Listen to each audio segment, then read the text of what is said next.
लेकर खत्म हो रही है उनके निजी जीवन पर टिप्पणी को लेकर बहुत दुर्भाग्यपूर्ण है। और मैं दूसरी बात एक और स्पष्ट करना चाहती हूँ कि ये नाते की प्रथा कब आई हमारे समाज में, कब अडॉप्ट हुई इसे? ये जब हुई जब हमारे यहाँ शिक्षा नहीं थी। ये हमारी सामाजिक व्यवस्था थी जब विधवाओं की स्थिति बहुत दयनीय हुआ करती थी। आपको पता है कि कितने दिन उनको बंद रखते थे, रंग नहीं पहनने देते थे, उनको अशुभ माना जाता था और किस प्रकार की कुरीतियां हमारे समाज में थी। तब एक व्यवस्था उस सामाजिक ढांचे में लेकर आई कि जिस घर के बच्चे हैं वो उसी घर में पल पढ़ सके, उनका पोषण हो सके, उन्हें आर्थिक संबल मिल सके, महिला की भी आर्थिक स्थिति संबल हो सके।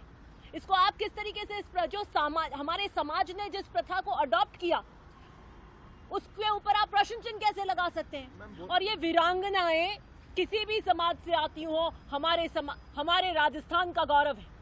वो किन मांगों को लेकर आई हैं? आप क्यों नाते पे जा रही हो? किसी के नाते गई हैं कि नहीं गई हैं? वो प्रश्न ही कहां से आता है? देवर शादीशुदा है या नहीं है? आप ये कहिए कि वो देवर की नौकरी मांग रही है।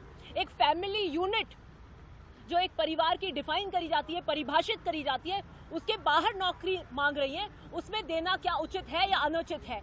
वो अपने निजी जीवन में नाते पे गई हैं या नहीं गई हैं, उस पर टिप्पणी करना बहुत ही दुर्भाग्यपूर्ण है। और मैं आज उनके वक्तव्य की पुनः निंदा करती हूँ। सीएम नहीं मिल रहे हैं, क्या आपको लगता नहीं कि मुख्यमंत्री को उनसे वीरांगनाओं से मिलना चाहिए था सीएम? मैंने इस बात के लिए ट्वीट किया था और अनुरोध भी किया था कि व्यक्तिगत रूप से उन्हें मिलना चाहिए था।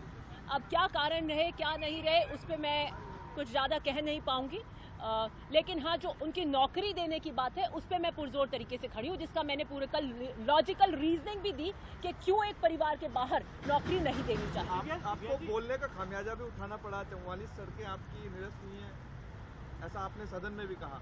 देखिए, जब आप चलते हैं और उसूलों की राह पर चलते हैं तो बहुत सी कुर्बानियां देनी पड़ती है। मैंने अपने जीवन में एक विरासत का जो मैं पाठ लेकर आई हूँ अपने दादा से, पिता से, राजनीति में चाहे अपना दल हो, समाज हो, जो सार्वजनिक जीवन के अंदर एक आचरण होना चाहिए पब्लिक रिप्रेजेंटेटिव का, उसमें मैंने कभी कॉम्प्रोमाइज़ नहीं किया और कोई फर्क नहीं पड़ता। आप ये देखिए कि काम को देखकर कितना वोट दिया जाता है कि नहीं दिया जाता। जनता ये देख रही है कि मैंने निजी स्वार्थ के लिए समझौते करके घुटने नहीं देखे, मैंने उनकी आवाज़ बेबाकी से और बुलंदी से रखी।